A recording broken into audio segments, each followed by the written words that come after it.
What's up, music fam? So the other day, I had a session with an R&B rap duo. We had been planning the session for a few months, and they were finally able to make it to the studio. So why did it take them so long to get here? Well, they had to drive 4 hours to get to me. We had a great time. We made music, we talked, we ate, we laughed, and again, we made music. And while I've been doing this with artists for years, something about this session made me think, why did they need to drive this far to work with me? Well, the short answer is this. They weren't just looking for a beat maker, they were looking for a producer. And they're not the only ones. So I'm back, making another R&B beat for you. And I want to talk to you about why it's so important to not only be a beat maker, but to also be a producer. If you enjoy this kind of content, don't forget to like and subscribe.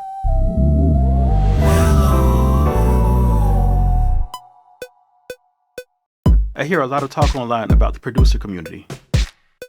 I don't think I've ever heard anyone call it the beatmaker community. Yet almost all I ever hear is people talking about making beats.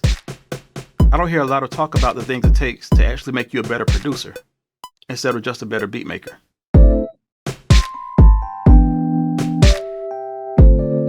Now let me say this. If your goal is to only be a beat maker, and you never want or intend to be a producer, that's perfectly fine. You can have a very successful career doing so. I understand that being a producer isn't everybody's goal, and it's not for everyone. But before you make that decision, I think it's worth hearing me out, because you might just be selling yourself and your client short.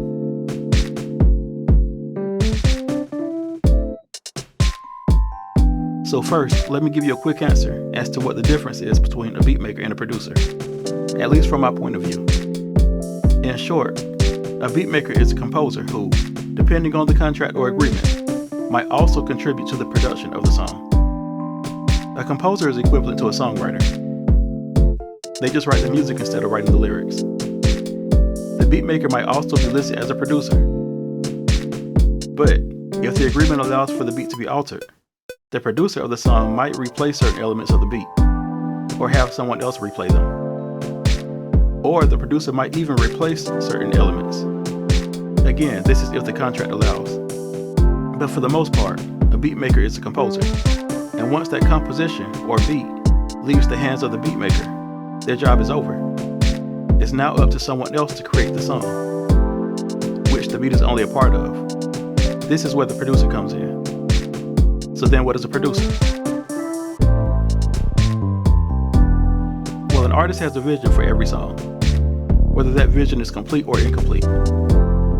The producer is responsible for executing the artist's vision from start to finish. They're responsible for taking it from a vision to a song that the artist is satisfied with. Every producer has his or her own way of accomplishing this. They might be the beatmaker or composer too, but it doesn't stop there. The producer is responsible for whatever it takes to complete the song, from finding the best studio for the song, to finding the best engineer for the song, finding the best musicians for the song, and basically just pulling all the resources together to make the song the best it can be. The producer might even recommend a different microphone or preamp, for example. I've personally taken some of my own microphones and preamps to studios, just in case. And sometimes we ended up using mine, other times we ended up using the studio's in-house equipment.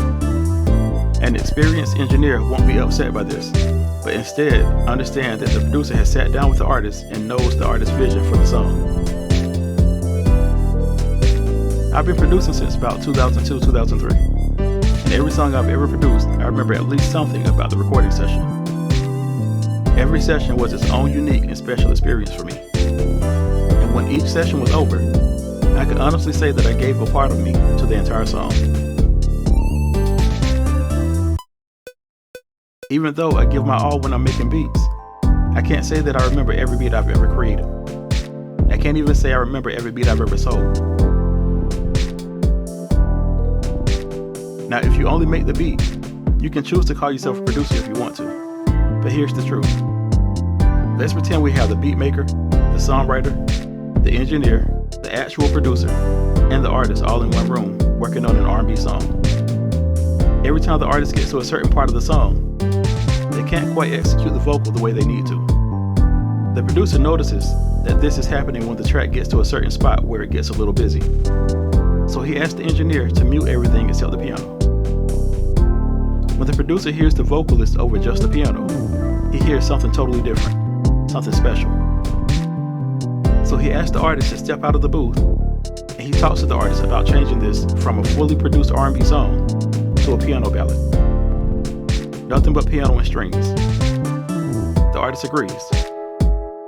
So they get rid of the beat and hire a concert pianist, and of course give the beat maker partial credit for his part in the composition. They switch studios and engineers because the studio isn't equipped to record a string section, and the engineer simply doesn't have the experience to do so. So just like that, the beat maker and even the engineer are out of the picture. When an artist hires a producer to produce a song, the artist trusts that the producer will make the best decisions to get that song created or produced from start to finish. And when it comes down to it, this could even mean getting rid of the beat and creating the music from scratch. My point in saying all this is that there could simply be more career security for a producer than a beat maker. I can personally say that an artist is going to get a lot more from me if I'm actually allowed to produce the song rather than just make the beat. My own personal style of production involves creating the beat, helping with the lyrics if needed, vocal production, engineering the session, or at least being in the session to make sure it's engineered properly, mixing the song or at least doing a sample mix, and maybe even mastering the song. I almost always change my beats at least a little after the vocals are recorded to cater to the artist's flow and style. And if the artist is there when I'm making the beat, I almost always get the artist to do a scratch vocal for me to build the music around. But that's just my style as a producer. I started writing songs when I was a child. I learned how to produce vocals by teaching vocal parts to the church choir. When I was a young producer, I took every chance I could to sit in on studio sessions, and I absorbed as much knowledge as I could. And I've just simply been doing this for a long time. But that's just me as a producer. Your experience might be different. You might bring something different to the table. As a producer, you bring your own set of learned skills combined with your life experiences to every session to bring something into those sessions that could come from no one but you. Some people would say that being involved in all these things as a producer is overreaching, or putting my hands into too many different things. But to those people, I say this: you don't know what a producer is. As a matter of fact, go tell that to a movie producer and see if he allows you to stay on the set. Now, I wouldn't do any of these things if I weren't confident in my ability to do so. Where my expertise stops, I bring in someone who's more suitable. For example, I'm not a concert pianist. If the song calls for one, I'll call in a more experienced pianist. Same with the engineer, and so on. But that's another part of a producer's skill set, knowing what the song needs and finding the best person for each role, whether that's the producer or someone else.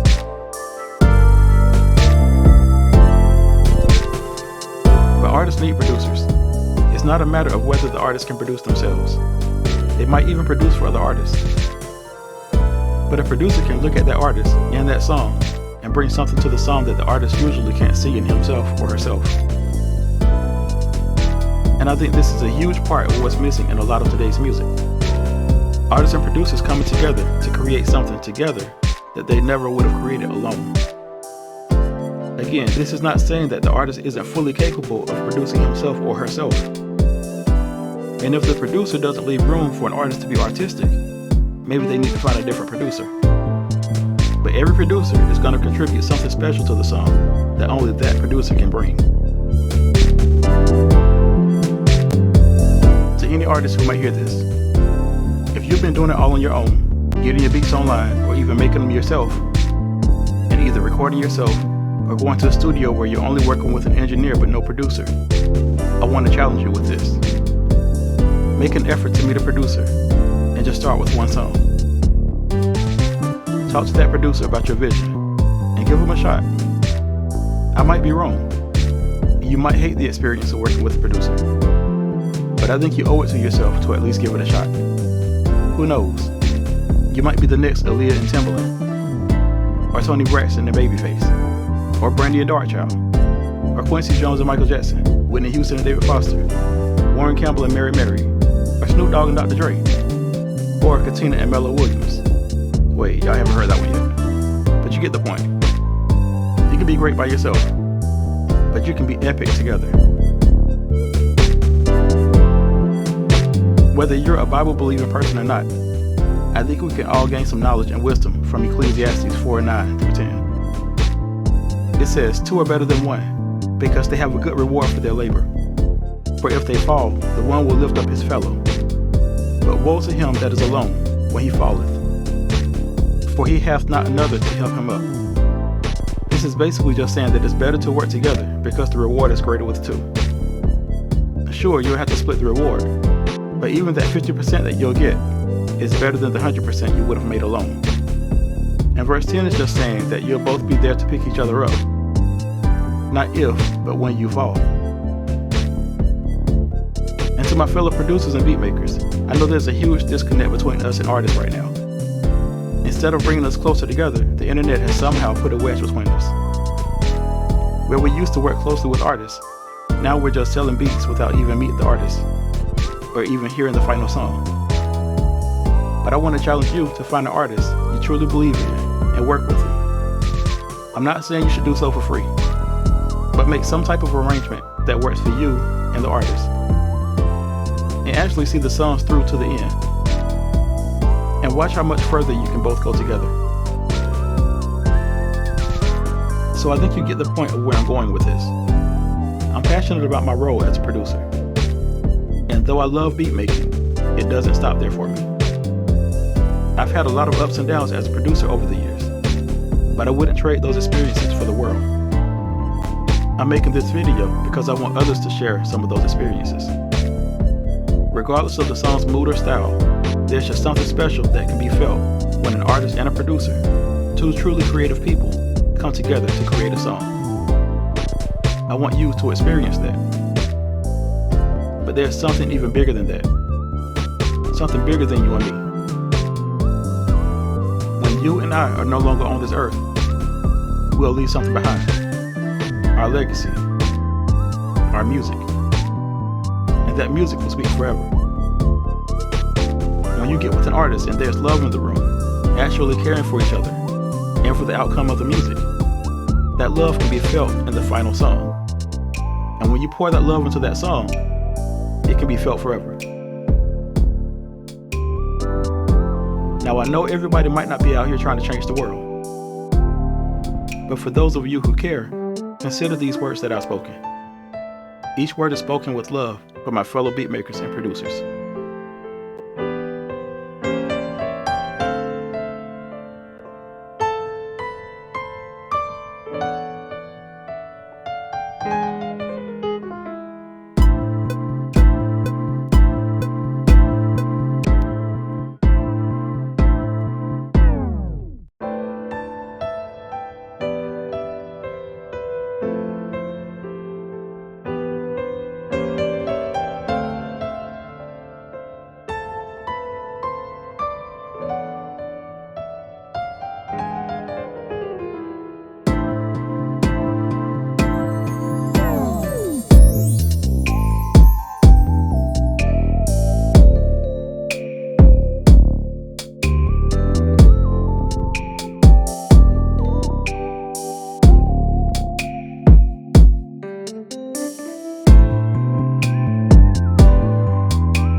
Alright, music fam, I hope you enjoyed it, and I hope I was able to give you just a little information that you didn't already have. If you enjoy this kind of content, don't forget to like and subscribe. And until next time, you all be blessed.